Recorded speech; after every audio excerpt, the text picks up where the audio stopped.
네, 안녕하세요. 건강한 의사 이마성 원장입니다. 오늘은 제가 알려드리고 싶은 내용은 장과 면역의 일단 관계에 대해서 설명 좀 드리고자 나왔고요.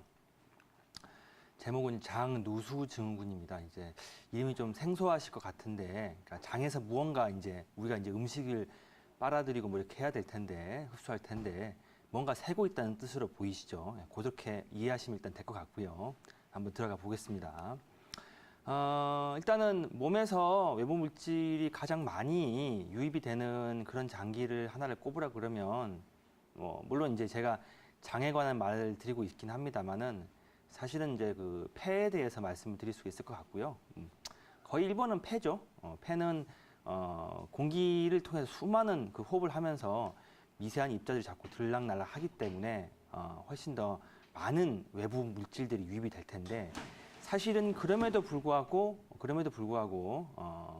장이 가장 더 위험할 수 있는 어떤 요소가 될 수 있습니다. 왜냐하면 공기를 통해서 폐로 들어갈 수 있는 외부 물질들은 사실 입자들이 작고요. 그만큼 흡수될 수 있는 영역들이 또 작을 수밖에 없다면 입은 또 크죠. 그렇죠. 입은 크고 그만큼 또 상당히 많은 이 분자량 또는 어떤 그런 큰 다양한 것들을 또 부수기도 하고 그래서 자기 가루를 만들기도 하고 수많은 물질들을 다 이제 위장관을 통해서 입을 통해서 흡수를 할 수가 있는데요. 그러다 보면 수많은 여러 가지 안 좋은 다른 여러 가지 물질들까지 다 입을 통해서 많이 들어갈 수가 있고요.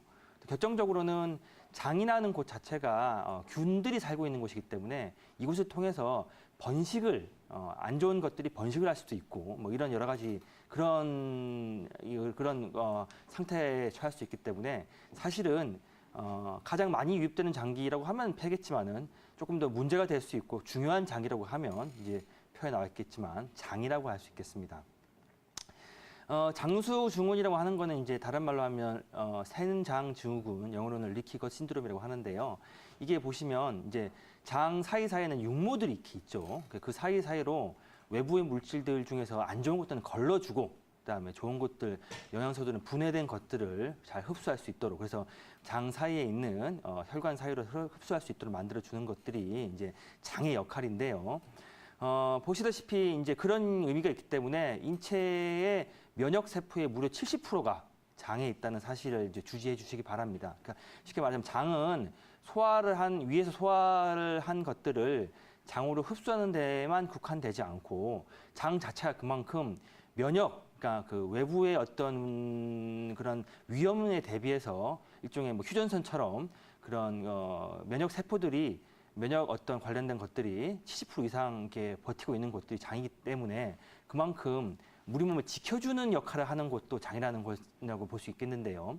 이게 어떠한 원인인지 모르겠으나 약해져 버리는 겁니다. 그래서 저 사이사이에 들어갈 수 있는 어떠한 우리가 타이트 정션이라고 하는데 그 치밀 결합 조직들이 느슨해져 버리는 거죠. 그 느슨해져 버리면 걸러지지 못한 독소라든가 세균들이 막 들어오게 되면서 몸에 위험을 야기할 수 있고요. 결정적으로 잘 소화되지 않았던 음식들, 그러니까 뭔가 분자량이 큰 음식물들이 사이로 그냥 들어가 버리면 그러면 그걸로 인해서 또 이제 우리가 소화가 잘 쪼개져 있는 형태의 음식물들이 들어와야 그것을 영양소로 섭취를 할 텐데 그렇지 않고 큰 분자량이 들어버리면 분명히 얘는 음식이었다고 생각이 될 텐데도 몸에서는 이거는 뭔가 이물질이구나, 공격을 해야겠구나라고 생각해서 발생하는 문제들이 일종의 알러지가 되는 거죠. 지금 이제 다른 표가 나옵니다만 소화기의 장 점막에 손상이 돼서 그 손상으로 인해서 아까 세균이나 독소 같은 것들은 물론이고 음식물 자체도 흡수가 잘 못 되었을 경우에 소화가 잘 쪼개지 못했을 경우에 그 음식물이 독소로서 작용할 수 있는 형태가 되고 그걸로 인해서 면역계가 폭증해 버리는 경우가 이제 장누수 증후군의 어떤 포인트를 볼 수 있고요. 쉽게 말씀드리면 먹는 음식과 관련돼서 생기는 장의 문제가 단순히 소화 불량에만 있지 않고 우리가 말하는 여러 가지 질환들, 아토피 피부염이라든가 뭐 비염, 뭐 잦은 알러지 질환, 뭐 감기도 맨날 생긴다라든가 이런 경우들도 장을 좀 고민해 볼 수 있지 않겠는가라는 것이죠.